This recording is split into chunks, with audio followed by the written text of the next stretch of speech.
તો 3 કલાક ઓફિસની બહાર બેસાડી રાખ્યા અને કોઈ વાર્તાલાપ નહીં, કંઈ કરતા કંઈ જ નહીં. હર્ષદભાઈ દવે પૂજ્ય ઈશ્વરચરણ સ્વામીના પિતાશ્રીનો સમાગમ થયો કોઈ કારણસર, આખું પરિવર્તન થઈ ગયું.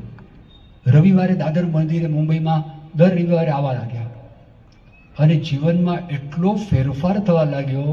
એક પ્રસંગ મારી સામે, નજર સામે 1987ની સાલમાં મુંબઈ મંદિરના કળશ ચડ્યા તો તે વખતે મેં હાજર હતા અને સિદ્ધાર્થ કોલેજનું મેદાન હતું, એમાં ઉત્સવ હતો અને બધા હરિભક્તો બેસી ગયા હતા. ખુરશીઓમાં કોઈ જગા નથી, આ બધું સ્ટેજ હતું. મેં જોયું સાધુરામભાઈ આવે છે અને સફેદ કપડાં પહેરેલા.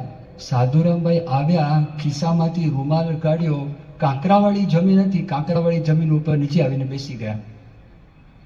પછી મેં કોઈ સ્વયંસેવકને વાત કરી, જુઓ ને કંઈક વ્યવસ્થા હોય, તેમની કંઈક વ્યવસ્થા તમે કરો, કારણ કે ટેવાયા નથી, એમને ત્યાં બેસવામાં વાંધો નથી.